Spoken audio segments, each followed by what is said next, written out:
Buenas tardes a todos. Gracias por estar acá con nosotros. Mi nombre es Cole Risky. Es un placer poder servir como agitador de este penúltimo encuentro sobre movimientos disidentes, relaciones con movimientos feministas, comunidad LGBTQ+, tensiones, relaciones, vinculaciones. No creo que me conozcan a mí, pero soy investigador de lo que sería el equivalente al CONICET en la Universidad de Virginia, en Estados Unidos. Soy un varón trans, primer profesor investigador trans en toda mi universidad, de más de 20.000 personas. Y mi investigación se enfoca en los estudios trans y travesti en las Américas. Em, Así que también digo que Bitácora Travesti Trans Latinoamericana es un programa diseñado para construir en comunidad la teoría travesti trans, teoría travesti trans latinoamericana desde un diálogo abierto acerca de la particularización social de las corporalidades travestis trans. Cuenta con la ayuda de la Fundación Williams y es un programa del área de educación del Palais du Glace bajo la coordinación de Marlene Washard, psicóloga social y activista travesti. Los ejes a abordar en estos encuentros que ya hemos tocado son archivos culturales ocultos, derechos, igualdad y diversidad, tecnologías y estéticas del cuerpo travesti trans y este último que son movimientos disidentes, relaciones con los movimientos feministas, comunidades LGBTQ+, tensiones, relaciones y vinculaciones.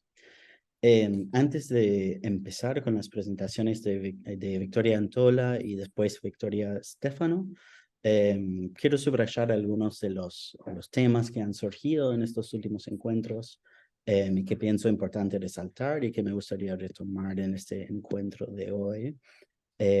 Y también voy a introducir tres cuestiones o provocaciones que podemos ir pensando juntos si hay tiempo. Desafortunadamente, algunos hábitos culturales mueren con dificultades, así vamos a terminar más o menos puntuales a las 19 horas y les iré avisando cuando ya nos quedan 10 minutos para que podamos ir cerrando el encuentro y compartiendo nuestros últimos comentarios. Hablamos en el último martes sobre quiénes ocupan nuestros espacios en marchas, instituciones, movimientos, y creo que podemos extender esa idea hoy día también mientras pensamos esas tensiones, relaciones y vinculaciones posibles entre los feminismos, las disidencias y los movimientos y activismos travestis trans. Es decir, quién ocupa nuestros espacios en movimientos variados como los feminismos o las disidencias. Ivana destacó que hemos entrado en una meseta en el activismo y que tenemos que estar en la política. Mi pregunta es, ¿nosotros estamos? Si estamos, ¿aceptamos las condiciones paupérrimas de visibilidad que nos ofrecen? ¿Ser visible siempre es viable? ¿Qué nos ofrecerían otros posicionamientos afectivos, emocionales o sensoriales más allá de la vista o lo visible? ¿Y qué otras formas tenemos de estar o de ocupar? Algo que creo que responde en parte a estas preguntas y que surgió de interés en nuestro último encuentro y que creó cierta polémica también, era la cuestión que introdujo Sabine sobre la crueldad, lo que ella llamó la ética de la crueldad o una política de la crueldad. Y en sus propias palabras, soy partidaria de la crueldad. Y esto sirvió como un disparador para una larga discusión sobre la ética o la eficacia de la crueldad. Y la conversación tomó esa dirección por la cuestión de cómo nos relacionamos entre nosotros, ¿no? Con los demás que no sean travesti o trans. Cómo nos hemos relacionado históricamente, cómo lo hacemos ahora en el presente y cómo queremos hacerlo a futuro. Y que me portó que hay que entendernos mejor y intercambiar con sinceridad para reducir daños y para entender que es en sus palabras, el conflicto es anterior a mí y a mis pares. Y esto les sirve como una estrategia que nos podría servir como estrategia también para pensar la colectividad, cómo creamos colectividad. FEDA siempre introduce o ha introducido en estos encuentros algo que me encanta, que es siempre nos invita a pensar desde la imaginación, ¿no? Nos pregunto cuáles son los mitos fundantes, quiénes son nuestros referentes, cómo construimos una verdad, em, cómo pensar los derechos en el futuro, cuáles imaginarios tenemos, cuáles serán las batallas en el futuro, cómo podemos ejercer la imaginación, cómo plantear la imaginación en el terreno de las luchas. Em, y eso, como me parece fantástico, y es algo que hemos ido conversando un poco, pero me gustaría como retomarlo y subrayarlo un poco más, capaz, en este encuentro. Entonces, tres cuestiones o provocaciones que me gustaría como ofrecer, que podemos retomar si hay tiempo, interés o comentarios. Es el título de hoy, ¿no? Movimientos disidentes. Creo que los feminismos, las disidencias y los activismos travestis y trans tenemos una relación particular, singular, pero también compartida de alguna forma con la cuestión de decidir, ¿no? De disidencia, que viene del verbo decidir. Con qué es lo qué significa decidir para cualquiera de estos movimientos, ¿no? ¿Qué es lo que decidimos, ¿no? Desde cómo entendemos este verbo, cómo entendemos esa acción, digamos, de decidir y cuáles son las tensiones en las formas en que decidimos, ¿no? En movimientos, en colectividad y como individuales, como colectividades.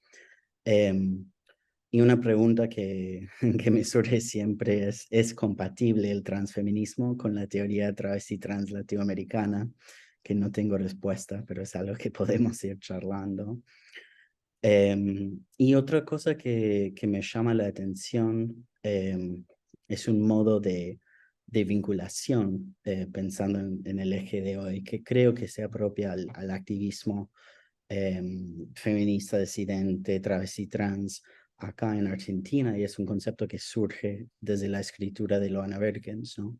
Cuando describe su experiencia después del 2001, el 20 de diciembre, 19 de diciembre, y cuando sale a la calle por primera vez.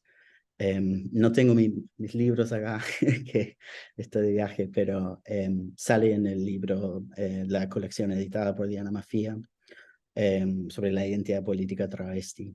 Y ella describe esa experiencia de estar en la calle después del corralito, en ese momento de estar como una vecina más, ¿no? Y eso como lo llamó una relación política transversal, ¿no? La transversalidad. Y eso es algo que los movimientos disidentes, la teoría disidente, a través de Carlos Figari, por ejemplo, teórico queer argentino, va a retomar esta idea de Loana y situarla en relación al pensamiento de Ernesto Laclau y Chantal Mouffe, pensando en cadenas de vinculación y transversalidad. Y Verónica Gago, también feminista argentina, retomará este concepto de transversalidad en potencia feminista para describir modos de vincularse en los últimos años en asambleas, con otros movimientos feministas, en la calle, etc. Entonces, creo que la transversalidad es un concepto que podríamos pensar y tomar y me pregunto cuáles son algunas de las diferencias con la interseccionalidad, que, bueno, para, digamos, en los estudios de género, sexualidad, etcétera, estadounidense, esa es la forma, digamos, que tenemos, alguna forma de pensar la vinculación a través de la interseccionalidad. Y me pregunto cuáles son algunas de las diferencias o puntos de contacto entre lo que sería la transversalidad como una forma de vinculación, movimientos y la interseccionalidad, como entendemos eso. Y bueno, finalmente pensando cómo podemos imaginar estos vínculos, cuáles son los logros y fracasos de estos movimientos y qué hemos aprendido, qué es lo que no podemos repetir y cuáles son algunas tácticas que capaz podemos apropiarnos de esas tácticas, ¿no? De otros movimientos, así, para introducir ampliamente algunas preguntas que podemos retomar. Em, Primero va a hablar Victoria Antola, así la introduzco. Sí, Em, hoy que es la grabación, quería decir que es Antola. Ah, con acento. Ok, perdón, no, no aparece con acento en la bio. Todavía no lleva, pero se dice Antola. Ok, muy bien, gracias. Ok, Victoria Antola nació en Paraná, Entre Ríos, en 1982. Es activista trans, doctorando en Historia en la UNTREF, magíster en Estudios y Políticas de Género, también de la UNTREF, traductora e intérprete en inglés y profesora de nivel superior. Se dedicó a la traducción y al trabajo virtual desde 2006. En 2011, un año antes de la ley número 12743 de identidad de género, fue la primera persona trans en obtener la rectificación en su partida de nacimiento y DNI por medio de un fallo histórico del Superior Tribunal de Justicia de la provincia. Tras esa conquista, trabajó como docente de lengua extranjera e inglés en numerosas escuelas públicas y privadas. En 2015 comenzó a trabajar en el Banco Central de la República Argentina y se convirtió en la primera persona trans en ingresar a una institución bancaria en el país. Actualmente, además, participa como capacitadora en género en congresos, jornadas y actividades académicas, tanto en el ámbito público como privado. En 2021 coordinó junto a Marlene Washart el taller de escritura Laboratorio Trans en el Centro Cultural Kirchner. Ese mismo año publicó su primer libro, Transkenstein, El monstruo, la exclusión y la ira, que se presentó en la Feria Internacional del Libro de Buenos Aires, número 46. Muchas gracias, Victoria Antola. María de Gracias, gracias, gracias. Bueno, justamente me dejaste el pie perfecto. Yo pedí que empezar porque estoy segura de que Vicky va a dar una mirada más fresca respecto del eje de hoy. Y un poco yo quería compartir con ustedes, decir, hablar de lo que sé, que es este libro que me llevó 2 años y que se enmarca quizás mucho más en el eje anterior, que eran las tecnologías del cuerpo, pero que tiene mucho para decir sobre cómo, no solo sobre el cuerpo, sino cómo influye todo eso en las conductas. Así que les voy a hacer una breve presentación de esa investigación del libro y después brevemente les quiero mostrar una presentación de lo que yo sé, digamos, de actualidad, de cómo han surgido cosas sobre la disidencia en el mundo financiero, que es donde yo después me fui especializando para dar charlas en el Banco Central. Así que les voy a compartir pantalla. Me voy a poner el cronómetro porque ya me sentenciaron. Y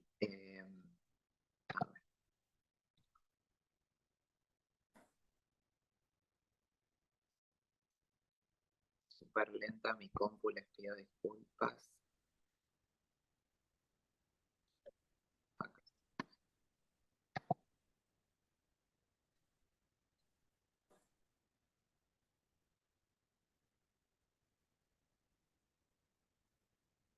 Díganme cuando la vean. Todavía no, pero dice cargando. Ahí está, perfecto. Ahora sí, bueno, les quería mostrar la tapa del libro porque justamente es esta apropiación de esta novela, que es una crítica romántica del romanticismo a la ilustración, ¿sí? A toda la ciencia que después va a venir a gobernar nuestros cuerpos. Entonces, esa apropiación también quise hacerla visual y se me ocurrió, bueno, travestir a este monstruo y por eso quería compartir la etapa con ustedes. Eh, Frankenstein se publicó en 1818 y en el 2018 se hizo una exposición en la Biblioteca Nacional para festejar los 200 años y ahí yo me encontré con este personaje que era en realidad la madre de la escritora, con Mary Wollstonecraft, que fue una feminista muy importante y me di cuenta que la obra tenía como una crítica social importante y que esa crítica era aplicable a lo que era diferente, en este caso un cuerpo diferente. Una de las citas de Frankenstein dice, ¿y qué era yo? de mi creación y mi creador no sabía absolutamente nada, pero sabía que no tenía dinero, ni amigos, ni propiedad. Además, estaba dotado con una figura deforme y repugnante. Cuando miraba a mi alrededor no veía ni escuchaba a nadie como yo. ¿Era yo un monstruo, una mancha sobre la tierra de quien todos huían y a quien nadie reclamaba? Y bueno, y a la izquierda se ve atrás la imagen de la feminista de Mary Wollstonecraft, que curiosamente hace poco, porque una investigación nunca termina, me enteré de que entre otras muchísimas cosas que ella hizo, ayudó a una pareja de una mujer y un hombre trans a escapar de Inglaterra a Francia. Así que la verdad que era una mujer increíble, muy adelantada para su tiempo, y murió en el parto de su hija Mary Shelley, que fue la que va a escribir después Frankenstein. Bueno, de la biopolítica ya hablamos en los otros encuentros, sabemos que hace referencia al control sobre el cuerpo de un poder que no necesariamente es el poder del Estado, pero un control biológico de los cuerpos, de cómo tenemos que ser físicamente, de qué composición hormonal tenemos, y toda una ciencia que se empieza a desarrollar en la modernidad, en el siglo XVII en adelante, para decir cómo los cuerpos supuestamente biológicamente son.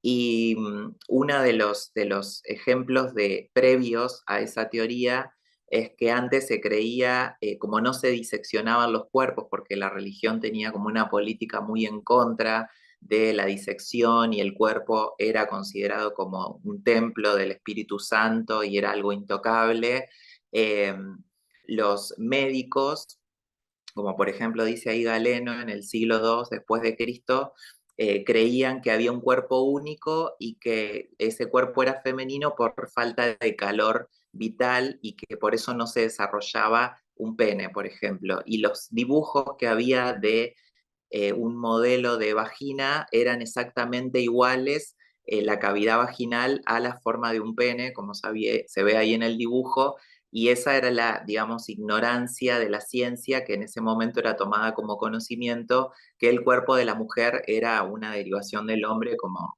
dice la Biblia, básicamente.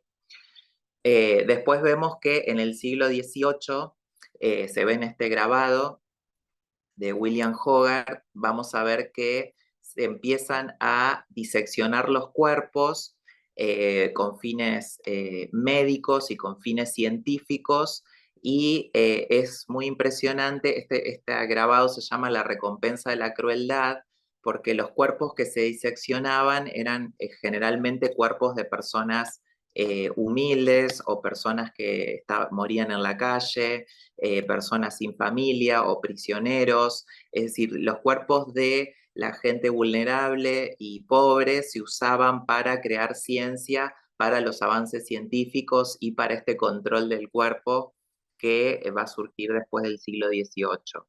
También algo que se hacía, que aparece en una novela de Charles Dickens, un escritor inglés, es que se robaban tumbas. Era tal la demanda de cuerpos para la disección y para la investigación, que llegó a ser un personaje de novela, los traficantes de cadáveres, y llegó a haber en Inglaterra una ley en contra del tráfico de cadáveres, y la ley decía algo terrible, que era que institucionalizaba que los cadáveres que sí se podían usar, que el Estado podía usar o entregar a los médicos, era el cadáver de las personas vulnerables. Es decir, si bien desde el principio ya se usaban cadáveres de esa índole y cadáveres robados, ya en 1833 el Estado en Inglaterra autoriza que se utilicen cadáveres de personas que terminaban o en un manicomio, o que morían en la calle y nadie los reclamaba. Es decir, que se seguía construyendo ese cuerpo científico, que por cierto va a ser binario, o sea, se va a hacer ciencia de un cuerpo de hombre y cuerpo de mujer, no se va a hablar de los cuerpos trans, y esos cuerpos van a ser de gente vulnerable. Bueno, acá hay más grabados de la época, donde se ven también a los ladrones de tumbas. Y hay un grabado también de la época que hizo Goya, Goya era un pintor que a través de sus grabados que se podían imprimir en cantidades y hacer denuncias que la gente que no sabía leer y escribir en su mayoría podía interpretar a través de los gráficos. Hay uno muy interesante que se llama El sueño produce monstruos, perdón, El sueño, la razón produce monstruos, y vemos a, bueno, una persona durmiendo, que vendría a ser la razón, y los sueños monstruosos, y era una forma de criticar este conocimiento científico oficial que hacía estragos en la población o que disciplinaba a los cuerpos como los nuestros, que se alejaban de la norma hombre-mujer, y ese conocimiento racionalista hacía bueno, que realmente se produjeran monstruos porque lo que se alejaba de la norma se consideraba monstruoso. Algo interesante de ver en Frankenstein es que la autora, todos tenemos una imagen que ahora la voy a mostrar, que es la imagen del cine de Frankenstein, pero en realidad la autora cuando escribe el libro, y esta es una ilustración del libro original, escribe que es un hombre de proporciones grandes, que está hecho, nunca dice explícitamente que está hecho con partes de cadáveres, pero está insinuado, y si se fijan en la ilustración de época, se ve como una persona, o sea, no es el Frankenstein que nosotros y nosotras nos imaginamos y nosotres cuando vemos cuando nos dicen ese nombre. Y eso es porque la idea de cuerpo estético era la idea de cuerpo antiguo y no tenía ningún rasgo de monstruosidad, ¿sí? El rasgo de monstruosidad se lo da, en este caso en la novela, que es una creación con partes de distintas teorías, de distintos cadáveres que estaban entrando en decadencia en esa época y que es una creación, digamos, de la ciencia y que su creador, como se ve ahí en el grabado, pierde el control. Y otra cosa que sigue la tradición patriarcal, denunciado por la misma autora, y hasta el día de hoy lo conocemos como Frankenstein al monstruo, en realidad el monstruo lleva el nombre de su padre, porque como se ve en el afiche a la derecha hay un afiche de teatro donde dice, bueno, todos los nombres de los actores, y en inglés dice en el papel del monstruo, y hay 3 puntos suspensivos porque el monstruo no tenía nombre, o sea, todos lo llamamos Frankenstein porque bajo la tradición patriarcal adopta el nombre de su padre. Y ya pasando al siglo XX, vamos a ver que se crea una imagen de este Frankenstein justamente intervenido por la tecnología y mudo. En la novela, el monstruo aprende a leer y a escribir, ahora voy a hablar de eso, pero es interesante cómo en el siglo XX el monstruo se transforma en este icono que nosotros conocemos y que además no pronuncia palabras, es decir, silenciar a lo diferente. Ya la película de 1931 que tiene este actor Boris Karloff crea un monstruo que está silenciado, ¿sí? Que tiene todas las características que dice el libro, pero que no sabe hablar. Y en esto de la creación tanto de lo monstruoso como lo de, entre comillas, lo bello, puse una imagen de Marlene Dietrich porque eh, las dos imágenes, por más que las consideremos bellas o lindas, cualquiera de las dos están creadas de una manera tecnológica, es decir, esa foto de Dietrich está creada con, bueno, con técnicas de depilación, como hablábamos hoy más temprano, con una iluminación especial, con pintura de labios, con uñas, es decir, hay toda una construcción que no es tampoco natural en la imagen de Marlene Dietrich, tanto como en todos el látex o lo que hayan usado en esa época para caracterizar a Boris Karloff, al actor. Y bueno, esto nos demuestra también que el cine, que era masivo y que enseñaba una forma de normalidad y que era lo disidente o lo que debía dar miedo, también construía estas imágenes eh, del cuerpo hegemónicas y cuál debía ser aceptada y cuál no.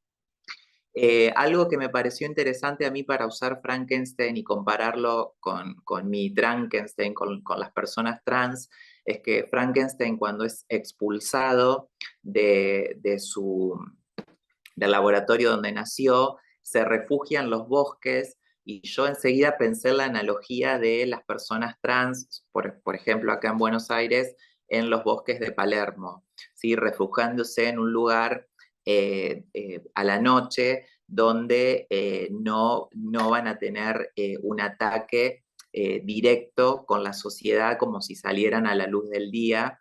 Y también hay una escena interesante en la película donde la única persona que no se horroriza y que puede mantener un diálogo con Frankenstein es una niñez. En este caso se ve a esta niña dialogando con Frankenstein y le regala una flor. Y eso también me pareció como un punto interesante porque los prejuicios vienen sobre todo de las personas adultas y las niñeces en general no tienen esa formación contraria a nuestras identidades. Eh, También les quería mencionar como libros que fueron formando ese pensamiento que hoy nos oprime tanto, ese pensamiento moderno. Bueno, uno es el ensayo sobre el entendimiento humano, que decía que las personas eh, eran una tabula rasa, es decir, no tenían ninguna idea y que iban absorbiendo el conocimiento de Locke. Después tenemos otro filósofo muy importante que escribió el contrato social, algo que hoy está permanentemente en discusión, que es Rousseau, pero Rousseau también, además de escribir el contrato social y dar los derechos para el ciudadano, justamente la Revolución Francesa, derechos a los ciudadanos, hombres, burgueses, y blancos. Y Rousseau también era famoso por una novela que ahí está la tapa, se llama Emilio o de la educación, y es una novela que dice que la mujer no tiene que ser educada y que tiene que recibir educación para cuidar al hombre solamente. Y la madre de Mary Shelley, que era contemporánea a Rousseau, le contesta y escribe la vindicación de los derechos de la mujer, donde exige bueno, que el resultado de esa revolución francesa sea también la inclusión en esa época de las mujeres en el mundo de la educación y que exista la real igualdad, libertad y fraternidad también para con las féminas. Y por último, otro libro que también influía mucho en la época era el de Adam Smith, La riqueza de las naciones, y es muy gracioso porque la autora incluye una anécdota, dos anécdotas, una en la que Frankenstein se encuentra una valija y va aprendiendo el idioma a través de libros, una valija que encuentra en el bosque. Y también aprende el idioma porque él se esconde en un cobertizo que tiene la cabaña de una familia que vive en el campo, es una familia burguesa venida menos, y él los va escuchando y va aprendiendo el idioma, y esa es una forma de la autora de decir que la transmisión de conocimiento femenino en esa época, y como estamos también un poco haciendo nosotras ahora, nosotres, es oral, la transmisión del conocimiento femenino va a tomar la oralidad, por eso él va a aprender a través de la escucha y no tanto de la escritura o de leer. Él aprende el idioma porque va escuchando lo que hablan los campesinos y para pagarles eso que para él era una maravilla, poder observar esa familia de cerca, que él la veía escondido, para pagarles, él les juntaba leña y les dejaba leña preparada para que no tuvieran que salir, para que tuvieran más tiempo libre, básicamente. Y eso es una parodia que hace la autora de este libro de Adam Smith, que se llama La riqueza de las naciones, porque él habla de la famosa mano invisible, porque los campesinos decían que había una mano invisible que les traía leña, y en realidad había una persona precarizada que contribuía al el descanso de esas personas trabajando de manera precaria, juntándoles la leña. O sea que ella ahí hace una crítica de ese autor de su época que hablaba de, bueno, de algo también muy actual, del liberalismo y de la economía con esto de la mano invisible. Eh, Algo que también es importante de esa época respecto de la estética del cuerpo es que esto que decía antes, que las ideas de revolución y de libertad y de fraternidad las representaba una mujer con los senos descubiertos, y que sin embargo del otro lado puse una foto que gentilmente me cedieron del archivo de la memoria trans de Claudia Pía Brabuco, que esa misma imagen, digamos, de el Congreso mostrando los senos, que en ese caso tiene, bueno, el sujetador que se nota que es silicona inyectada, eh, produce, digamos, el horror que supuestamente va a producir el monstruo, y no es interpretada de la misma manera que en el cuadro de la izquierda, que es el cuadro de la Croix, cuando debería haber una igualdad real, digamos, eh, que garantice que todos los cuerpos sean aceptados como son. O sea, realmente esa imagen de Claudia Pía Brabuco realmente es muy revolucionaria, que de hecho ahora es la tapa de un libro, porque justamente está mostrando esto, como dos imágenes que refieren a lo mismo, a la libertad de mostrar el pecho, son leídas una es leída de manera estética y maravillosa, y la otra es leída de manera horrorosa por las personas que tienen ideas modernas. Bueno, esta revista muestra algo parecido, también la estigmatización de los años 90 sobre los cuerpos trans. Y por último, quienes me inspiraron mucho para hacer esta relación entre el monstruo de Frankenstein y todas las revoluciones que él reivindica cuestionando a su creador, fueron estas Frankenstein, estas traviarcas que están acá. Susi, por supuesto, por su frase, reivindico mi derecho a ser un monstruo y que otros sean lo normal. Loana lo dijo Cole al principio, por esta salida a la calle, bueno, que está documentada en Diana Mafia, pero también por la gesta del nombre propio, bueno, a mí me lo entregó Loana en mano, una vez me puso a vender en un encuentro de mujeres, libro de la gesta del nombre propio, o sea que hay toda una anécdota ahí en que ese libro me inspiró. Y de Marlene y de Camila les quería leer brevemente algo que ellas dicen sobre la ira, porque lo que pasa en Frankenstein es que eh, está el monstruo como cuerpo, la exclusión, como la exclusión educativa, con estos pedacitos de educación que él va recolectando a través de la escucha, a través de los libros, y está la ira en la que el monstruo decide asesinar primero a un niño, que es el hermano de Frankenstein, y por último a una mujer que es la prometida de Víctor Frankenstein, y eso también es un resumen de la novela, de que la modernidad viene a atacar a las infancias y a las femineidades.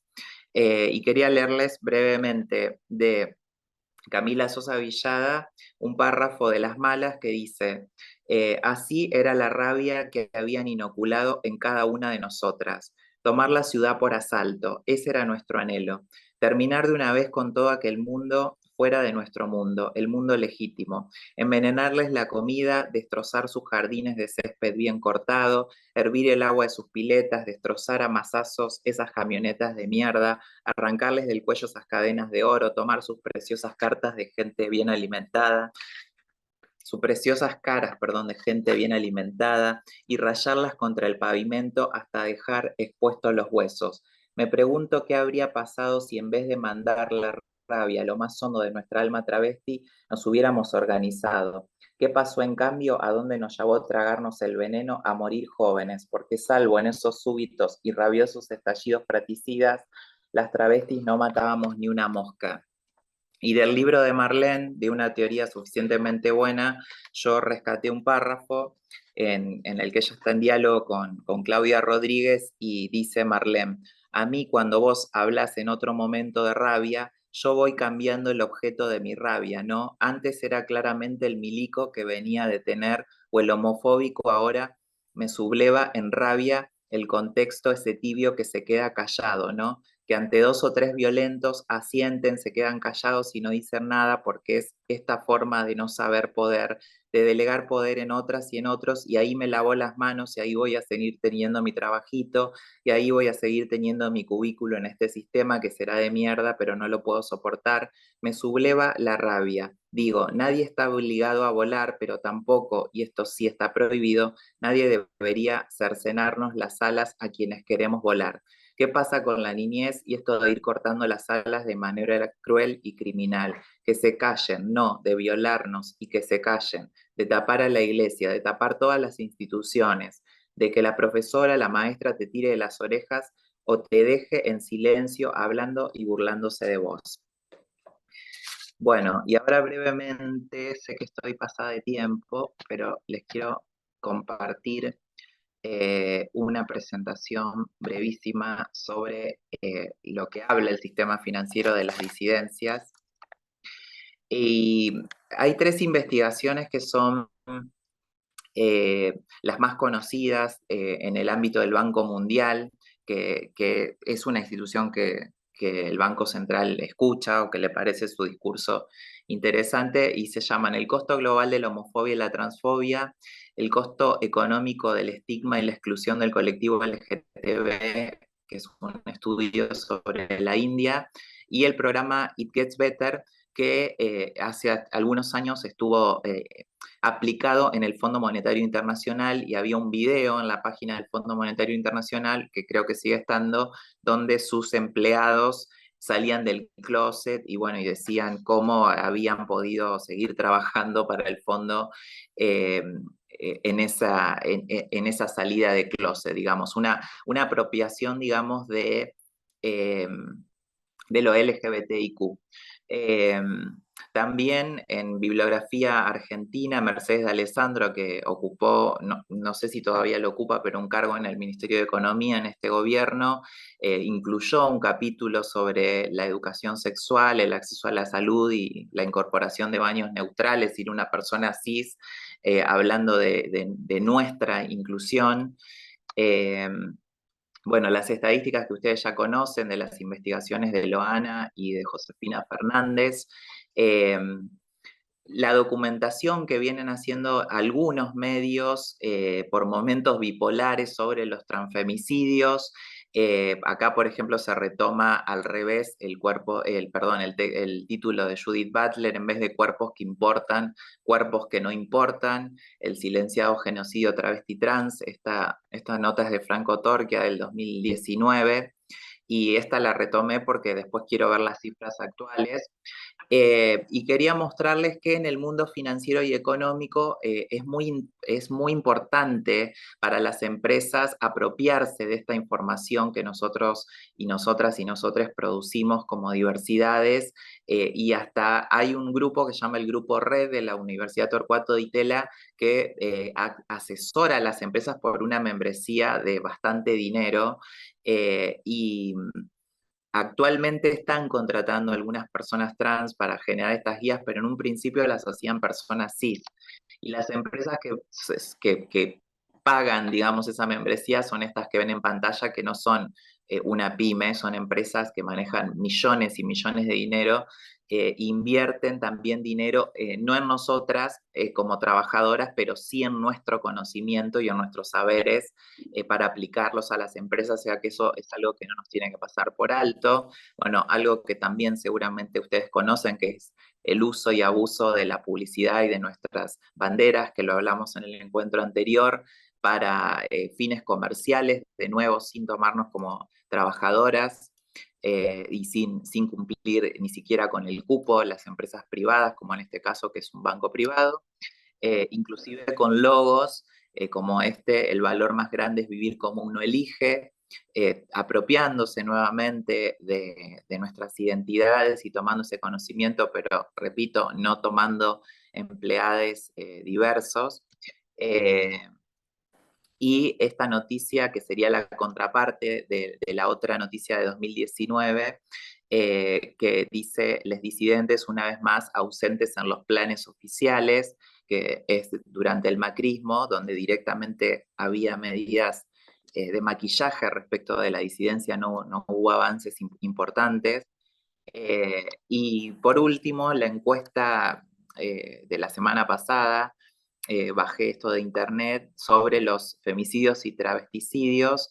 Y a mí lo que más me llamó la atención, yo en un principio la bajé para saber las cifras, eh, que están detalladas según femicidios, según travesticidios, etcétera. Pero después lo que más me llamó la atención es que abajo dice la publicidad del gobierno de la ciudad, que como dije, no, el partido que gobierna, el gobierno de la ciudad no ha tomado más que medidas de maquillaje para con nuestra comunidad, y abajo una marca de una empresa que no sé si la llegan a ver, pero dice Avon y está el símbolo de la mujer. O sea que ahí también quedamos un poco desdibujadas y borradas en estas cifras. Yo creo que al margen de ver los números y la cantidad de compañeras bueno, que han asesinado, también nos tiene que llamar la atención por qué hay esta cuestión empresarial involucrada y a la izquierda, que es donde la vista generalmente se inclina para publicitar o para promocionar esto. Y por último, bueno, esto del contacto con el poder, yo parecía que le había pasado un guión a Cole, pero esto de ser visible y tener que estar, acá me ven con el ministro devenido en canciller. este, Realmente yo creo que tenemos que entre todas y entre todos buscar una forma que sea efectiva para estar. No digo que sea esto lo pongo como también como un panfleto publicitario, pues, sí, propagandístico puede ser, porque lo publicó él en su Twitter. eh, y ahí vemos a Cafiero y a Palazzo, que junto con Hecker y con la organización Diversidad Bancaria fuimos los responsables de que se sancione primero en el Banco Nación una acta de cupo que automáticamente fue seguida por el decreto presidencial de cupo laboral trans, y que por suerte fue coronado por la ley, y por supuesto la ley madre de todo esto, que es la ley de identidad de género.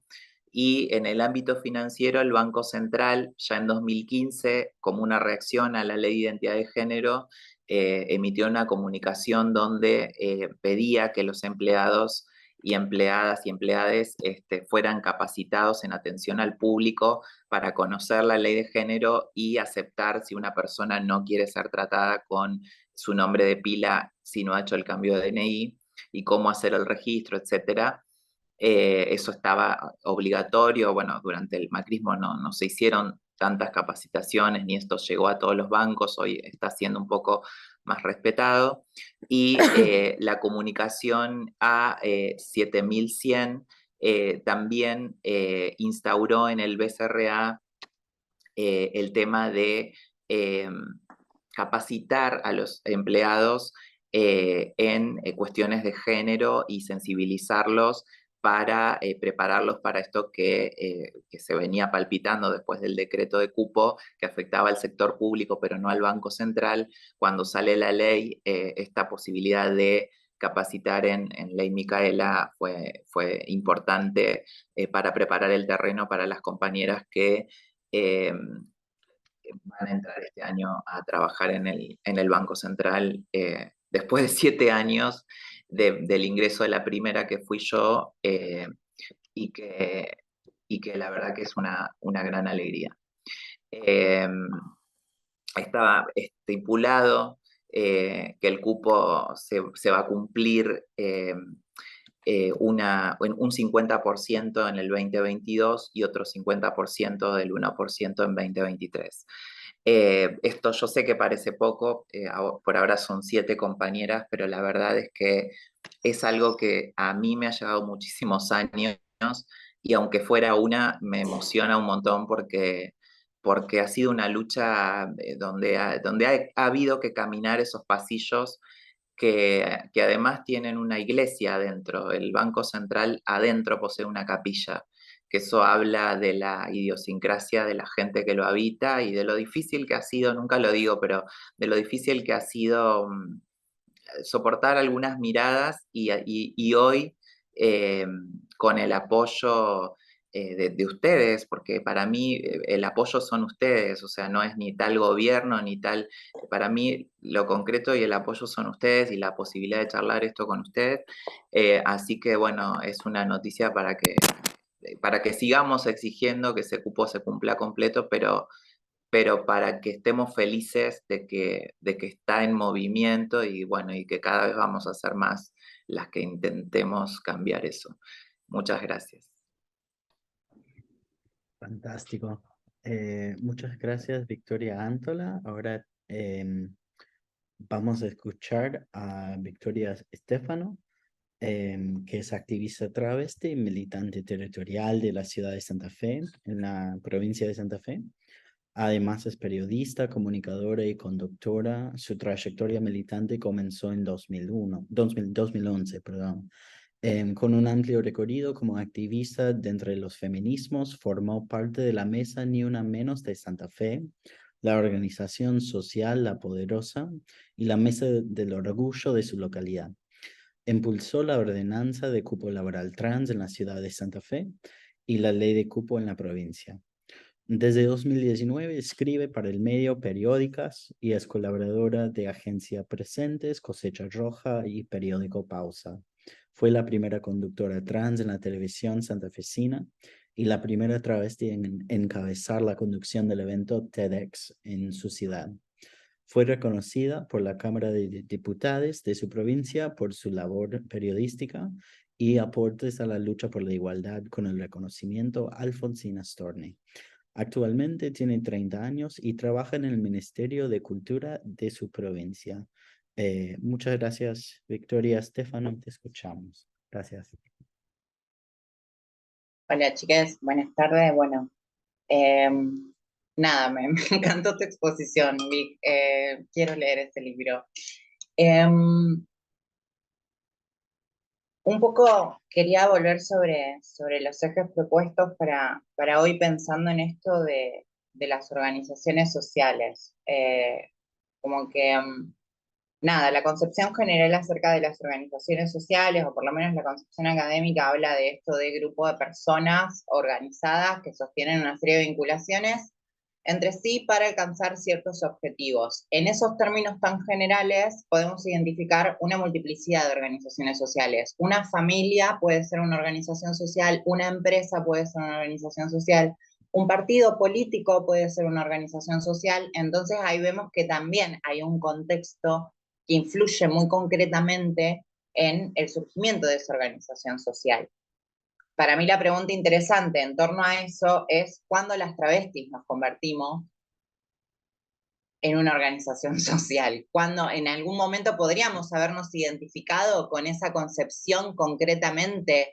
Existe en nuestro devenir histórico coyunturas, y acá me parece interesantísimo lo del contexto para pensar en esto, si hubo coyunturas específicas que nos llevaran a constituirnos como organización social, a pensarnos a nosotras mismas, a nosotros mismos en esos términos. Y nada, pensaba en inicialmente lo difícil que es constituir esto de una identidad grupal, porque cualquiera de esas denominaciones acerca de las organizaciones sociales, también en esta cuestión de contexto, construyen una serie de significados comunes para ese grupo. Digo, si el grupo social del que estamos hablando es una empresa, dentro de esa empresa hay una serie de normativas específicas que rigen, por ejemplo, el trabajo que tenés que hacer, tus horarios de ingreso y de salida, bla, etcétera, pero que son significados comunes a todos quienes componen esa empresa. Pero con nosotras eso no sucede tampoco. De hecho, las concepciones que tenemos, incluso acerca de nuestra propia identidad, son muy disímiles entre sí. Estamos bastante lejos de un lenguaje común, incluso de posicionarnos de una manera unívoca frente a determinadas cuestiones. Lo que pensamos acerca del lenguaje inclusivo, lo que pensamos acerca de, no sé, marcas marchando en la Marcha del Orgullo, lo que pensamos inicialmente, el constructo de ideas sobre los cuales podríamos construir alguna especie de organización social, es demasiado variado e incluso contradictorio entre sí como para sostener esa organización. Pero bueno, pienso igualmente que, otra vez, retomando esta cuestión de lo contextual, sí hubo momentos específicos, coyunturales, que nos llevaron a pensarnos como organización social. Y pienso propiamente en, bueno, las redes, ¿no? Redes para poder huir durante la dictadura militar, para poder exiliarse, redes para tumbar los códigos contravencionales, los edictos policiales, que criminalizaban la prostitución y el travestismo. Por supuesto que la conquista de la ley de identidad de género. Y acá voy a retomar algo que venían conversando antes acerca de Loana Berkins y el 2001, porque el 2001 es un momento bisagra en el país para pensar a las organizaciones sociales en términos colectivos. O sea, si podemos identificar un momento en el cual las organizaciones sociales cobran protagonismo muy concreto en el tejido social en Argentina, el 2001 es sin duda un momento de anclaje particular. No casualmente es un momento de crisis. Y eso también tiene cierta familiaridad con los momentos en nuestro devenir histórico como movimiento en los cuales pudimos pensarnos como organizaciones sociales. Eran momentos de crisis, eran momentos donde nos enfrentábamos o al exterminio masivo con, por ejemplo, el reordenamiento de las zonas rojas o eventual desaparición de las zonas rojas, siendo la prostitución nuestra principal subsistencia, o cuando empezábamos a discutir un marco legislativo concreto que nos permitiera habitar cierta institucionalidad, ciudadanía y los derechos, bueno, que se supone que vienen adheridos a eso, ¿no? A pensarte en condición de ciudadano, ciudadana, ciudadana. Y ahí es donde, volviendo a esta concepción, se me hace muy difícil pensar cómo esto se sostiene en el tiempo, porque son nuestros objetivos concretamente los que terminan, una vez conseguidos, dejar de ser ese marco necesario para que sigamos pensando en una planificación conjunta y sostenida en el tiempo. Ahora siento que, por ejemplo, pensar en otros marcos legislativos como la reparación histórica nos vuelva a encontrar en condiciones de sostener una cierta organicidad en términos de organización social, pero que siento que otra vez no va a tener continuidad. Consigamos o no consigamos específicamente ese marco legislativo, hay algo del orden de poder sostener espacios de discusión colectiva que no sean espacios ni cedidos ni prestados, y yo sé lo que significa hablar en estos términos de, por ejemplo, el taller de feminidades trans y travestis en el marco de los encuentros ahora plurinacionales y no sé qué X. Pero es muy loco pensar que como movimiento, habiendo conquistado las cosas que conquistamos, no tengamos un encuentro anual nuestro, que nos dé periodicidad en pensar una agenda colectiva, que nos permita incluso evaluar también ese recorrido. Digo, de repente también en este momento quizás muy contradictorio, porque esto es interesante en términos históricos.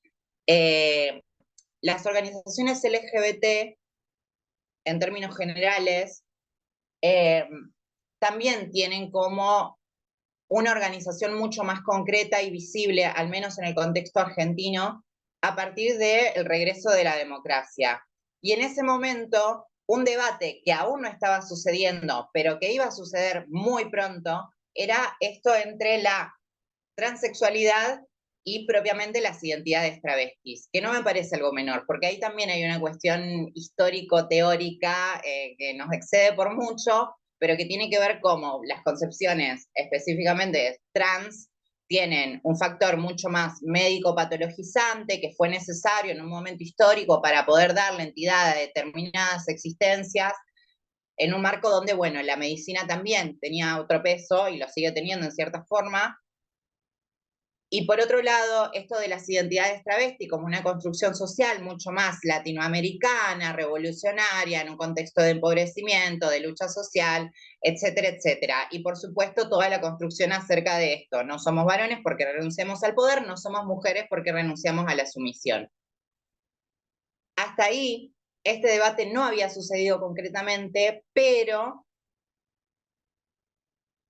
básicamente, cuando los trolos se dieron cuenta que las travestis íbamos a ir hasta las últimas consecuencias, con tal no solamente de que nos reconozcan en ese momento nuestra identidad, porque en ese tampoco en este encuadre histórico la identidad era la cuestión por la que estábamos peleando, sino más bien por la supervivencia en la vía pública, por poder transitar la vía pública, y en nosotras vieron la riqueza de que íbamos a ir hasta las últimas consecuencias por un objetivo que, en definitiva, a ellos también los alcanzaba y a ellos también los beneficiaba. A diferencia de quizás las personas transexuales o más identificados con lo trans en este momento histórico, que buscaban un reconocimiento legal, civil, a través de la documentación que les habilitara a ser una ciudadana en igualdad de condiciones como las personas cis. Pero claro, la nuestra era más conveniente para ese movimiento colectivo que surgía, porque sí, nosotras en vez de luchar por el reconocimiento civil, y acá quiero hacer una observación muy específica y clara acerca de, no voy a decir que fue un error porque sirvió para garantizar los derechos de un montón de otros sectores de la población, pero que para nosotras implicó retrasar prácticamente 10, 15 años la posibilidad de discutir sobre nuestras identidades. Cuando empezamos a discutir cómo íbamos a hacer nosotras, que éramos nosotras las que iban y se cagaban a palo con la gorra, para poder habitar el espacio público y que los putos y las tortas también pudieran habitar ese espacio público, lo único que no estábamos discutiendo era qué queríamos nosotras en específico. Y ahí, por ejemplo, la discusión sobre la identidad se fue diluyendo. Después Loana, cuando hay un poquito más de tranquilidad, lo retoma en un montón de textos, itinerario político del travestismo en Argentina, que me parece una maravilla. Y que hoy me parece muy interesante también que, por ejemplo, las identidades no binarias se están retomando desde una perspectiva de continuidad histórica. Ellas y ellas ven en estos textos un posible anclaje histórico en lo que supone la identidad travesti, ¿no? Este punto de fuga de lo femenino y lo masculino como otro escenario político y posible de la existencia, que pone en cuestión toda esa construcción sociohistórica acerca de la masculinidad y la feminidad en términos sociales, y que, bueno, en el texto que escribe Marlene había horas de la aprobación de la ley de identidad de género acerca de qué era lo que pasaba con las personas de la T, qué era lo que pasaba con quienes no nos identificábamos concretamente con lo que el RENAPER hasta ese momento histórico decía que eran las posibilidades para ser un ciudadano, una ciudadana en Argentina. Y en estos anclajes de la teoría travesti latinoamericana empiezan a encontrar quizás un acervo mucho más local acerca de su propia existencia, acerca de su propio devenir histórico, acerca de que no existen desde 2018. Y eso lo descubrí entrevistándoles y me pareció increíble porque me parece un plot twist muy interesante. Pero en estos términos hay algo que para mí fue una discusión interesante de hace unos días atrás, también en este mismo contexto, acerca de qué sucede con las empresas y con la participación de determinados actores en, por ejemplo, nuestros espacios de protesta, como pueden ser la Marcha del Orgullo, que yo los pienso más bien como escenarios y no necesariamente como espacios de protesta, son simplemente un escenario. Y poder entenderlo desde este lugar es también entender qué es lo que sucede cuando los intereses económicos concentrados empiezan a prestar la atención a estos escenarios. Y digo esto sin ánimos tampoco de corromper toda la historicidad que se construye detrás de hoy poder marchar en culo en una marcha multitudinaria que reúne aproximadamente 1 millón de personas. Si yo tengo una empresa, la verdad me reinteresa estar ahí. Un público de 1 millón no se consigue todos los días y en cualquier lado. Entonces sí, voy a bombardear con publicidad LGBT todo el fucking tiempo. Y acá hay una reflexión que para mí es mucho más pesimista de lo que puede sonar, pero sí siento que el próximo bastión de defensa de los derechos tiene que ver con las empresas. Pero para que esto se entienda, hay que explicarlo en un contexto muy concreto. Los movimientos feministas, transfeministas, etcétera, estamos sufriendo en este momento histórico particular un backlash que no vimos en mucho tiempo. O sea, el backlash no es otra cosa que el movimiento de respuesta. Es lo que literal le llamamos nosotros movimientos reaccionarios. Son todos estos movimientos de respuesta a todo lo que los feminismos, transfeminismos pusimos en cuestión de la sociedad. De repente que las mujeres cis tenían derechos, de repente que las personas trans tenían derechos, de repente que ya no podés decir determinadas cosas socialmente porque no está bien, de repente, bueno, no sé, todas estas discusiones que vinimos dando en un proceso que, o sea, estamos hablando del 83 hacia acá y las conquistas literales, efectivas y prudentes se dieron en menos de 20, 25 años. Estamos hablando de 25 años de un avance, no vamos a decir desbocado del movimiento, pero sí un avance que por lo menos dejó bastante atrás al resto de Latinoamérica y que hoy produce una respuesta social muy fuerte y reaccionaria. Hace unos días atrás leí un titular, no preparé la presentación que me hubiera gustado para esto, pero el titular le decía puntualmente que algo así como que el 85% de los contenidos que se producían en redes eran una respuesta de apreciación negativa hacia los movimientos feministas.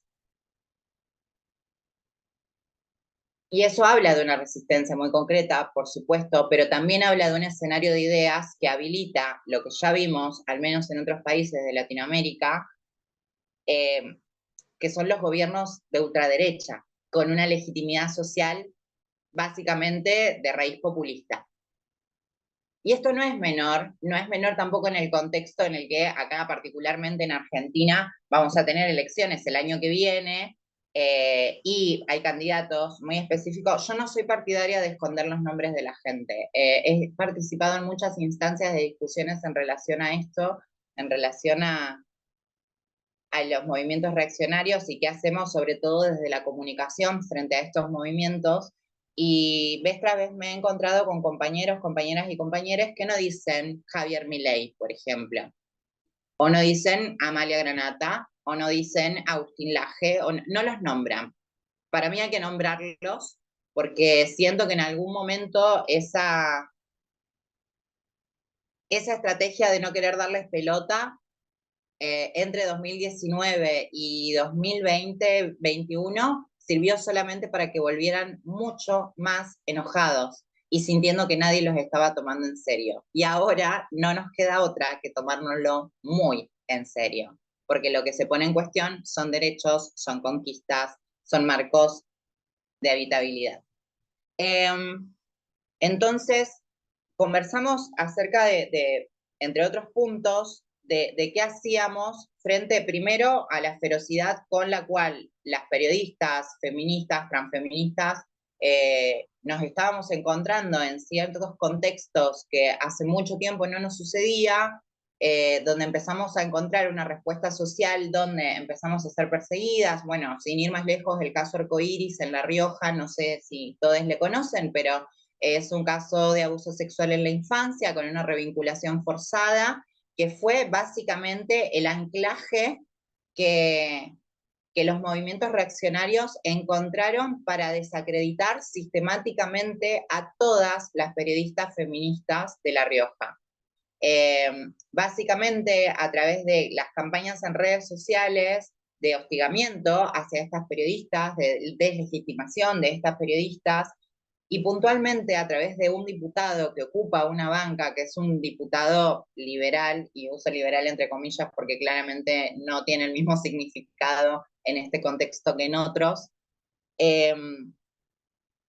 siendo quien apuntaba los cañones y el resto simplemente se sumaba a ese ataque y de repente se convertía en un ataque colectivo, lo cual me parece muy interesante para analizar en este contexto, porque tampoco es algo que simplemente sucede en Argentina, está sucediendo a nivel global. A nivel global, comunicadores y comunicadoras feministas y transfeministas se encuentran con estos escenarios donde comienzan a ser perseguidos. En un o en otro nivel, comienzan a ser perseguidos, comienzan a ser silenciados, comienzan a ser deslegitimados.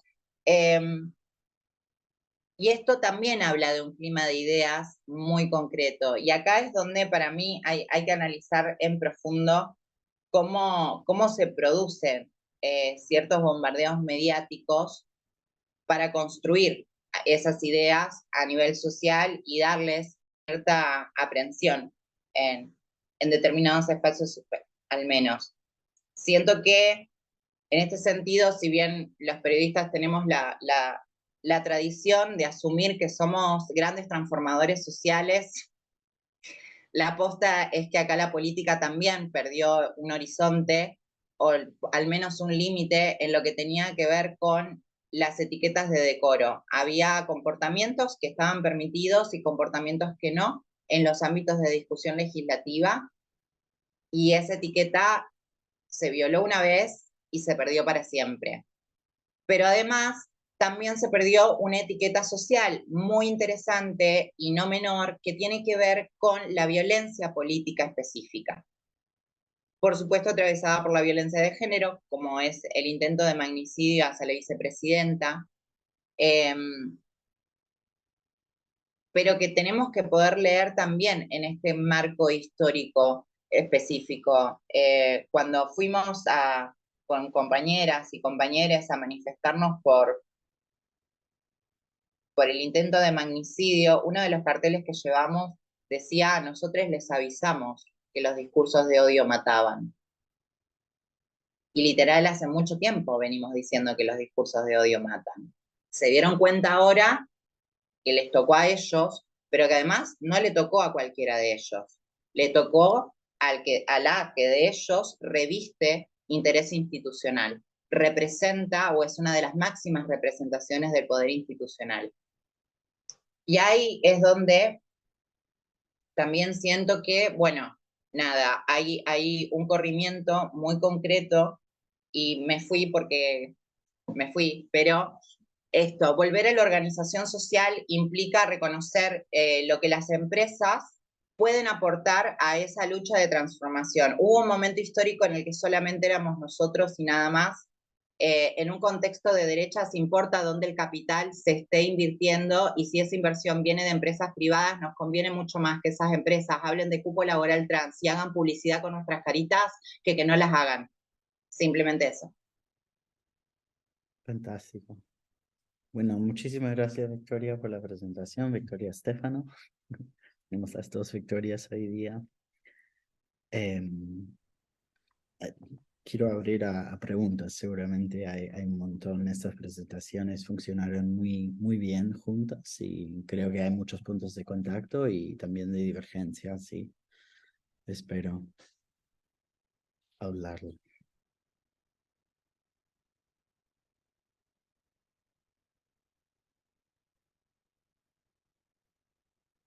Si nadie va a participar todavía, están muy conmovidas, fantásticas las dos presentaciones, como siempre ha venido sucediendo.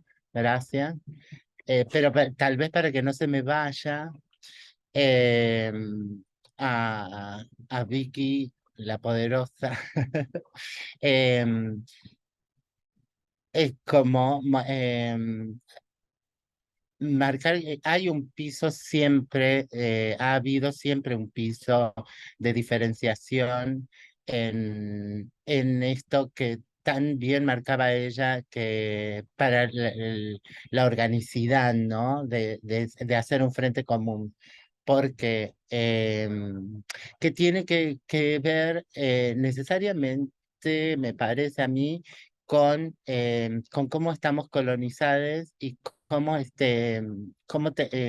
cómo tenemos por encima los discursos gay lésbicos de cierto, de cierta manera de hacer política, de cierta manera de manejarse y ir de a poco, ¿no?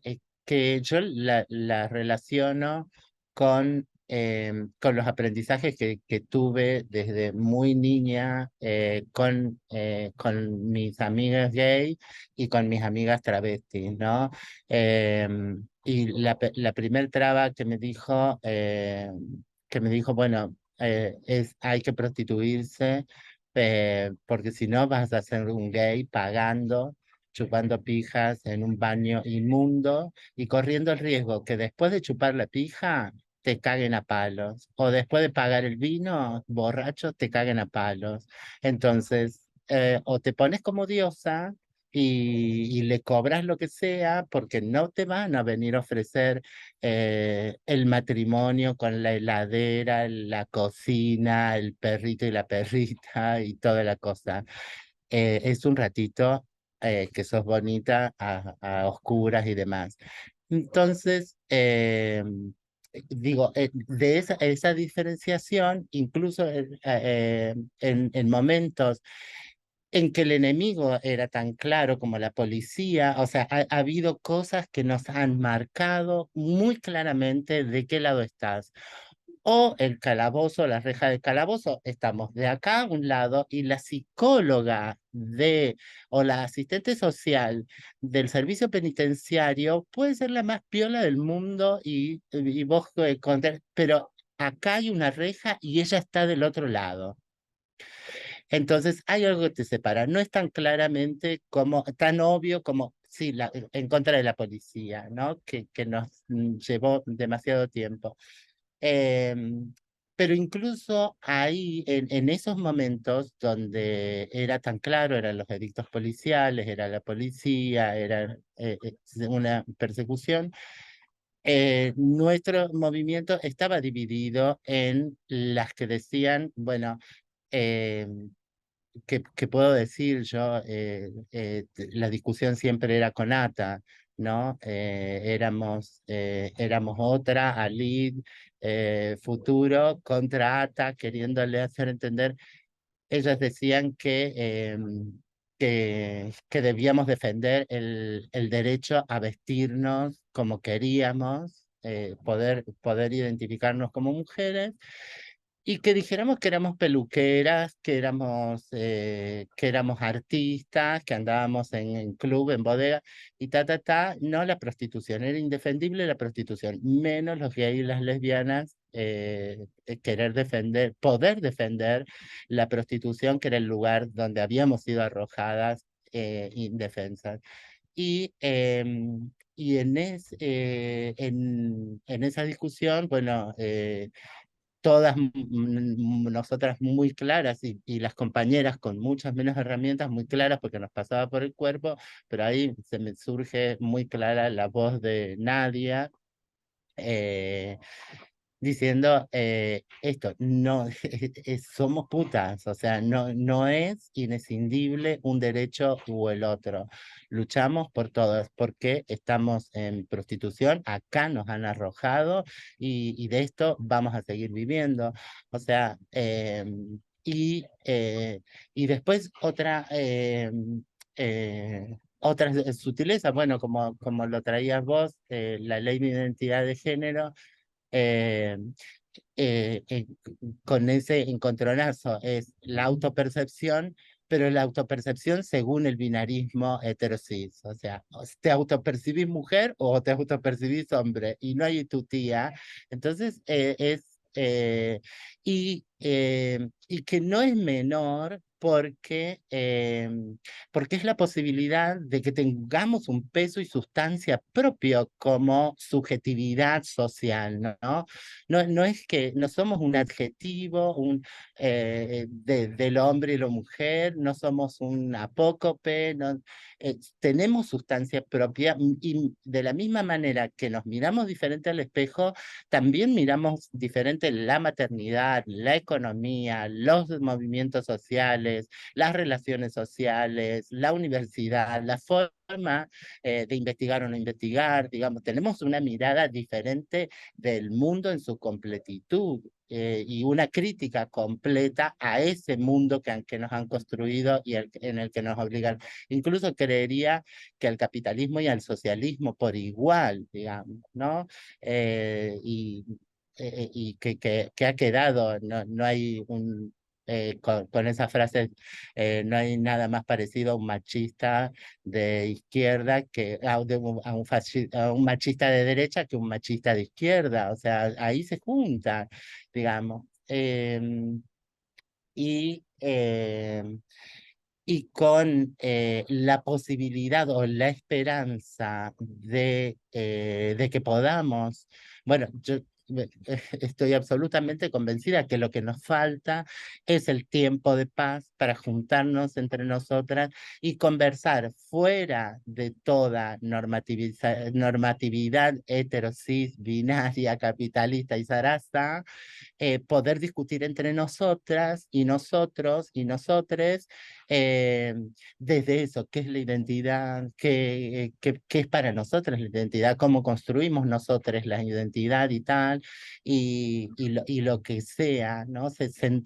Que nos deben un tiempo de paz y que ese tiempo de paz lo podemos llegar a conseguir nuevamente con la discusión de las reparaciones, el resarcimiento, las cuestiones por ser un colectivo víctima y sobreviviente de crímenes de lesa humanidad en contexto de un genocidio, eh, que nos ponga al mismo lugar que a esos cuerpos que sí importan, ¿no? Que son los heteros, cis, blancos, hegemónicos y tal, como que sería ponerles en relación y ponerle un parate a los comentarios fascistas y demás, volver a traer a la discusión qué sucedió con el nazismo y el exterminio nazi de la comunidad judía, gitana y otras disidencias, qué pasó con la esclavitud, con el eufemismo de esclavitud respecto de lo latinoamericano en su propio continente y demás, eh, para volver a ponerle un coto a esos pensamientos reaccionarios y decir, hay de ciertas cosas que están saldadas y de esto no se vuelve a hablar. De la misma manera que no se puede ser nazi y demás, no cuestionas el cuerpo de otra persona, no cuestionas la identidad de otra persona. Esto es nazi, ¿no? Porque ahora también es como eso, no es fascismo hoy, ¿no? Porque no hay una cosa territorial entre una cosa y otra. No, sí es fascismo, ha tomado otras formas y hay que hay que tomar la beligerancia, ¿no? Un poquito más de ira, de ferocidad. Decía Cole la vez pasada.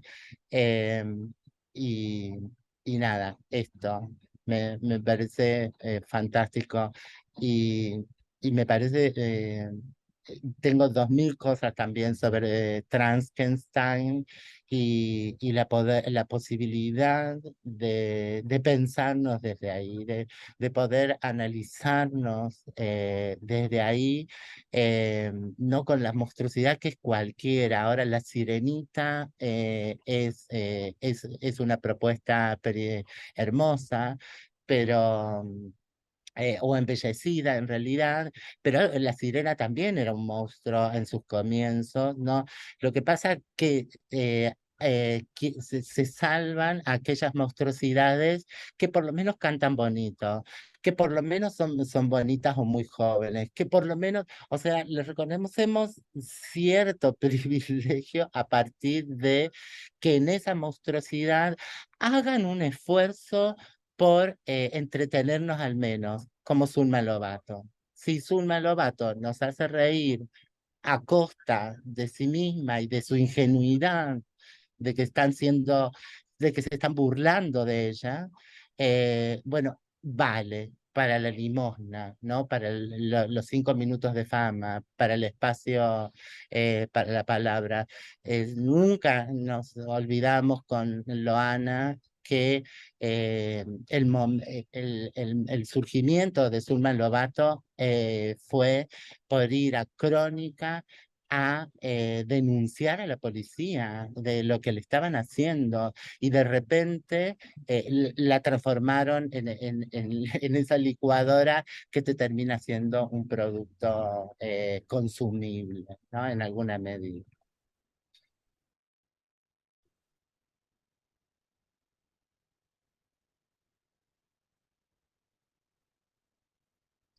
Sofía, ¿tenías la mano levantada? No sé si te vi.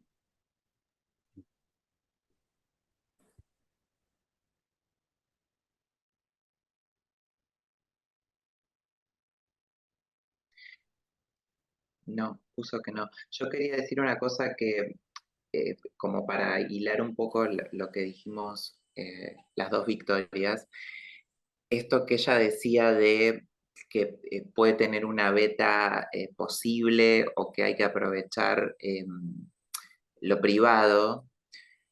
Yo estoy de acuerdo con eso, pero lo que quise decir es que algo que le escuché a Kim May en el encuentro de mujeres bancarias, que la invitaron a disertar, y hoy justo las tengo, las tengo a todas acá.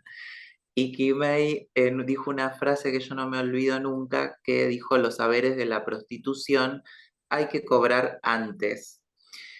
Y yo la verdad que hacía el trabajo que estaba por encima en ese momento que ella dijo esa frase. Yo hacía un montón de laburos en mi laburo que estaban por encima de mi categoría. Entonces yo un día me animé y pedí un ascenso, porque yo dije: yo estoy trabajando más de lo que excede mi categoría, porque me acordé de esa frase que dijo ella y que era un saber de la prostitución, realmente. Y en esto que yo decía de lo empresarial, y lo conseguí, entre comillas, y lo empresarial, lo que yo quería decir es, bueno, sí, estoy de acuerdo en que hay que aprovechar eso, pero que hay que exigir. O sea, ese fue el mensaje que quise dar, no descartar lo privado, porque es inevitable que el mundo va hacia lo privado y que se viene eh, eh, eh, contragolpe de las conquistas que hemos logrado, pero no sin exigirle al sector privado que si vos me vas a contratar, si vos me vas a usar, dejate de joder con el baño neutro o los 3 baños, y saca los mijitorios y que haya un solo baño, que es algo por ejemplo, a mí sola en una institución me cuesta que saquen todos los mijitorios, pero si somos 7 o si somos 10, va a llegar un momento en que ya lo estamos hablando, es ridículo. O sea, las mismas mujeres te dicen: es ridículo el migitorio. ¿Y por qué no desconocen la historia de por qué los baños masculinos están erotizados y los femeninos supuestamente no? Y que el baño es para ir al baño. O sea, mi idea de cuestionar esto privado es justamente, coincide con lo que dice Vicky,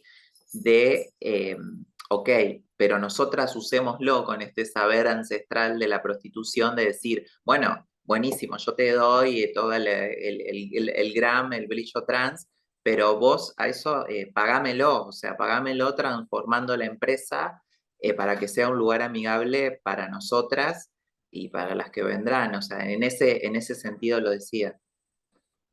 Y después, bueno, lo de Granata, yo he dado notas, no la nombré porque le mandé una carta de documento a Franco, pero sí he hablado eufemísticamente de ella, porque no quiero que me mande una carta de documento esa loca, pero sí, dije que el asesinato de nuestra compañera Alejandra Ironisi, que hizo el cambio de título conmigo, me ayudó un montón en la provincia de Santa Fe, porque yo soy entrerriana, estudié en Santa Fe, y cuando apareció ella me sirvió un montón para poder cambiar mi título, que hubiera 2 chicas reclamando en lugar de una.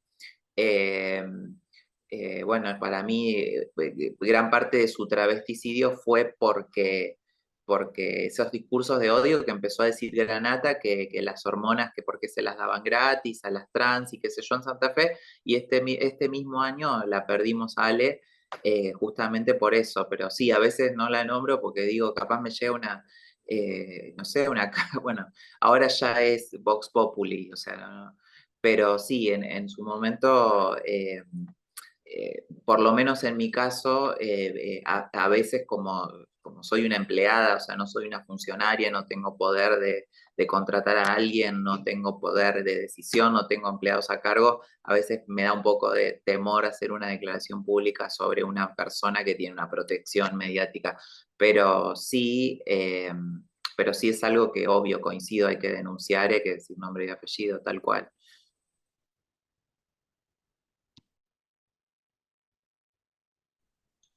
¿Cómo andan, queridas, querides? Hermoso escucharles. Em, Nada, yo solamente quería decir que, ya que estamos... primero repito lo que puse en el chat, que es que la frase era de Marlene. No vaya a ser que después me vengan a cobrar ahí copyright, por favor. Y no, y que ya que estamos con esto del incentivo del privado, ¿se acuerdan que cuando nos tocó el encuentro con Ivana, yo conté que el artículo que le da incentivo a los privados que cumplen con el cupo laboral trans no está reglamentado?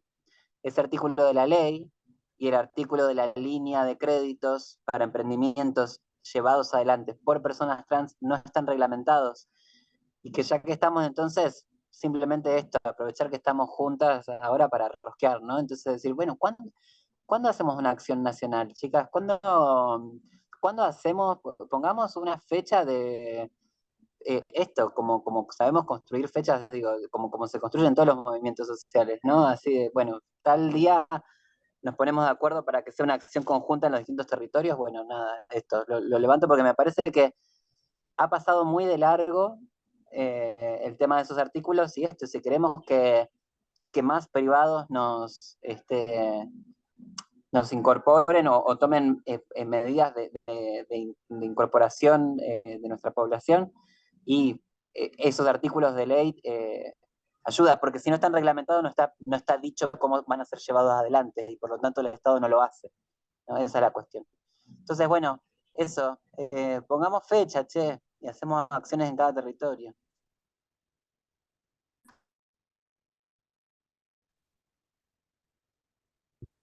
PJ, te veo. Y escuché una voz. Ay, ahí va. Hola. Ok. Habla nomás. Me quedó algo en la cabeza, pero lo digo No, después. no, seguí vos. Si yo hablo después. Gracias, PJ. No, pensaba también, les comparto algo que no tiene tanto que ver, eh,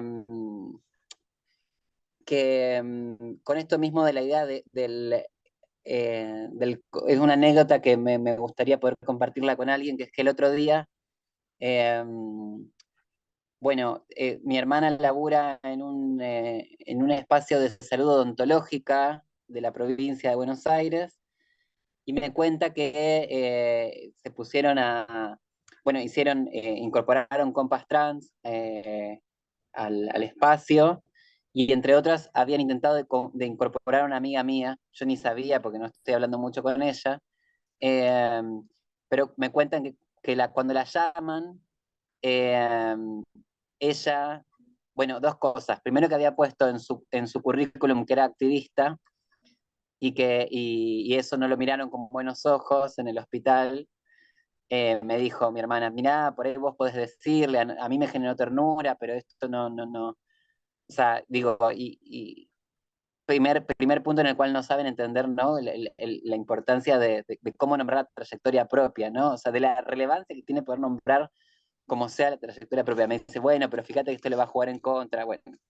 Y después la segunda cosa es que la llaman y la quieren entrevistar, y ella les dijo, no.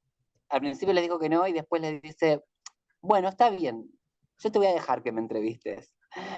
Y al final no la entrevistaron porque vieron que les pareció como demasiado, dijeron como, ¿qué es esta persona? O sea, mi hermana me dijo, che, le tenés que decir, ¿cómo va a decir, te voy a dejar que me entrevistes? No. Y yo me quedé pensando hasta dónde, digamos, esto se podía explicar a partir de la experiencia de vida, porque es una piba que tiene muchas dificultades cognitivas por un montón de cuestiones, pero pensaba así como esto del aprendizaje del cobrar antes, sino podía haber una relación con eh,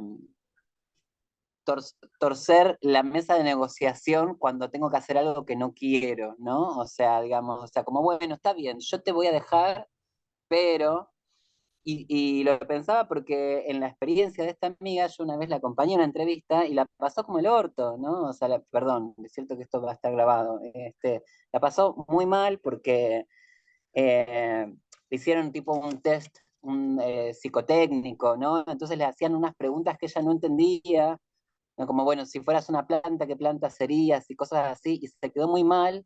Nunca más la volvieron a llamar y me dijo, eso no fue una entrevista, eso fue una tomada de pelo. Ella no lograba entender las razones de esas preguntas.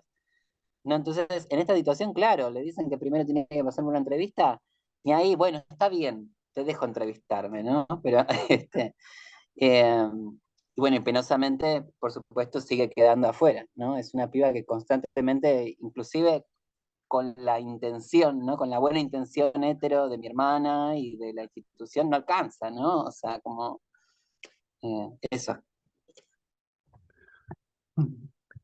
Eh, mira, una de las cosas que me hicieron en las contribuciones, sobre todo las hermosas presentaciones de las dos victorias hoy, me hicieron pensar en esta. Sí, por un lado nos han hecho pensar bastante de qué significa, por un lado, bueno, vivir la vida todos los días donde necesitamos generar un sustento, y el sustento tiene diferentes canales. Y tiene diferentes canales porque tenemos preparaciones distintas, disímiles, porque estamos enfrentadas a un sistema de relaciones sociales opresivas, excluyentes, deshumanizantes, ¿sí? Despersonalizantes. Y, y una de las cosas que pensé, ¿sí? Es sobre todo con respecto a la manera en que hemos hablado de la ultraderechización, de ese como embate, ¿sí? Embate que, que sentimos en lo que aparentemente es un contexto histórico, entre comillas, benévolo, ¿sí? De una cierta visibilidad, de ciertas garantías que en la práctica de todos los días no están garantizadas, ¿sí? Y, y mira, una de las cosas que me pensé desde el vamos, porque Cole nos habló una de las cosas que decía Loana de transversalidad, como un artilugio, un arte, un hacer político, una práctica política, una manera de tramar, entramar, conectar, reconectar, escudriñar lo social para recomponer, ¿sí? La resonancia en contra de estos embates de ultraderechización, pero también los embates de esto que decía, creo que dijo Marlene, de no es lo mismo un machista a la derecha que un machista a la izquierda, ¿sí?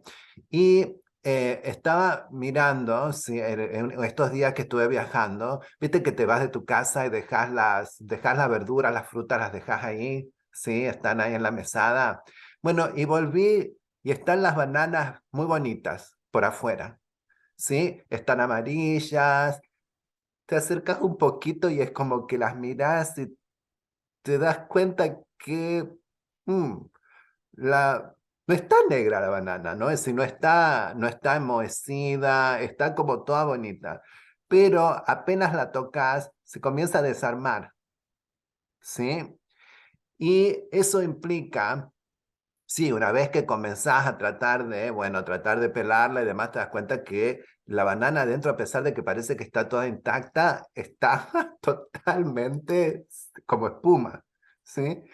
¿Y por qué digo esto? Porque Berkins tenía este sentido tan carnal de cómo está rodeada y de por quién está rodeada, que precisa, bueno, la gente parece que es de tu palo, parece que está en condiciones, ¿viste? Está en sintonía con tus luchas, está en sintonía con tu manera de combatir, con tu manera de hacer la política, con tu manera de apostar a formas dignas de vivir y de entendernos.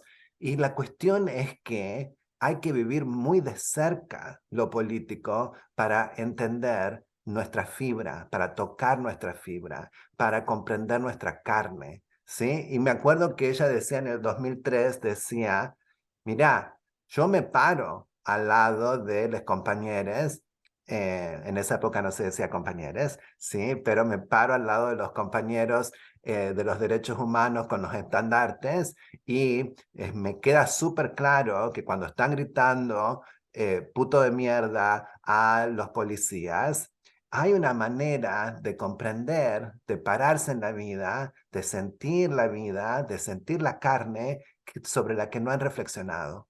Y no han reflexionado y no han hecho una política donde se sientan parados al lado de mí. ¿Sí? Y eso para mí ese, como, no sé si es un impulso interseccional, pero sí es un impulso transversal.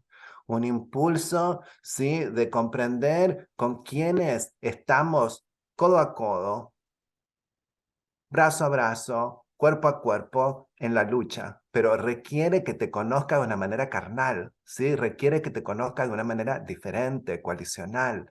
Un poco quizás también, como estaba diciendo Marlene, de, bueno, te conoces con las compañeras poniendo en el tapete, en la mesa, el detalle de lo diferente que es, bueno, no somos artistas, somos putas, no somos artistas, somos trabajadoras sexuales. ¿Y qué hace bueno, no somos la trabajadora social que está de ese otro lado, sino que están de este otro lado ustedes por su condición de trabajadoras sexuales. Y eso va generando otra manera de posicionarse a la hora de hacer la política y de vincularse políticamente.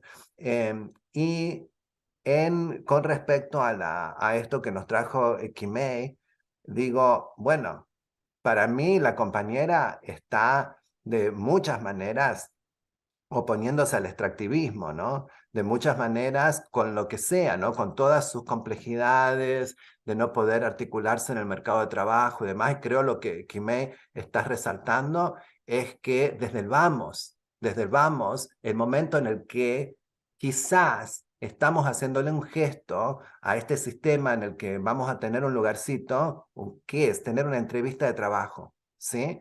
Y que desde el vamos estamos en esa conversación en un espacio de degradación, un espacio de deshumanización. Entonces, dejarse entrevistarse es un poco, vamos de vuelta a esa tortura en el que me van a hacer recordar lo menos de humana que soy, que de qué miércoles va a ir esta benevolencia esta vez, de qué miércoles va a ir esta caridad esta vez, ¿sí? Entonces, decir, hey, te voy a dejar entrevistarme, como diciendo, bueno, esta vez quizás juego un poquito la danza, un poquito, pero ojo que no voy con esta idea nativa, inocente, primitiva, de que me vas a entrevistar para un trabajo. ¿Sí? Las condiciones son condiciones tremendamente explotativas y extractivas. Y eso es como que es la verdad, una manera, ¿no? Una manera de situarse de que sí, que no será inteligible, como decís vos, a las personas que tienen estas buenas intenciones, no serán inteligibles, pero a buenos entendedores, pocas palabras, ¿sí? Gracias, PJ, por ese comentario tan bonito. Georgina, ¿tenías la mano levantada? ¿Quieres comentar? Vi la mano. No. Lo que pasa es que lo toqué porque justamente nada, que estoy acá al lado, por ahí voy a ir cortando porque estoy al lado con mi madre y quería aprovechar a cada uno de ustedes porque la otra vez cuando la estaba pasando muy mal me dieron muchas palabras de aliento, ¿no? Y hoy la tengo acá a mi lado, así que estoy muy feliz. Quería compartir eso y agradecerle muchísimo. saludo muy grande para vos y para tu mamá, Georgie. Geo. Gracias, muchísimas gracias. Sí, acá está. A usted, mamita, le habla. No ve, es ciega ella, entonces yo le voy traduciendo y está en su sillita de rueda y me está pidiendo ir de que la lleve a la cama y le haga masaje, así que nada, quería compartir con ustedes eso, en serio. Gracias, muchas gracias por las palabras, en serio. De Gracias aliento a que me dieron vos. otro día. Bueno, creo que es un buen momento para ir cerrando ya con eso, con ese saludo. Gracias a todos. El último encuentro es la semana que viene. Así les estará avisando Cande y Feda y todo eso sobre con el link y demás. Pero muchas gracias a las dos Victorias para esas presentaciones tan hermosas hoy. Y nos veremos la semana que viene para nuestro último encuentro. Gracias a todos. Un pedacito chiquitito, porque me quedo rebotando algo sobre lo de esa persona que se llama Granata. Sí. Una cosa que me parece importante recalcar es que la compañera Victoria no está diciendo que Granata es la causal de las explosiones del odio. Lo que está diciendo es que es una contribuidora efectiva a una manera de comprender la dignidad o la falta de dignidad de las personas trans y travestis, y que son sus dichos, sus acciones y su no hacer que contribuyen desde su espacio de autoridad a crear un contexto de odio que se expresa en no solo el número de muertes, que son datos que podemos fehacientemente confirmar, sino también en la cantidad innumerable de vejaciones con las que se encuentran a diario las personas trans y travestis en el micro, en el supermercado, en el jardín de infantes, en la iglesia, en el kiosco y en innumerables otros espacios de la vida cotidiana. Y creo que eso es muy importante de remarcar.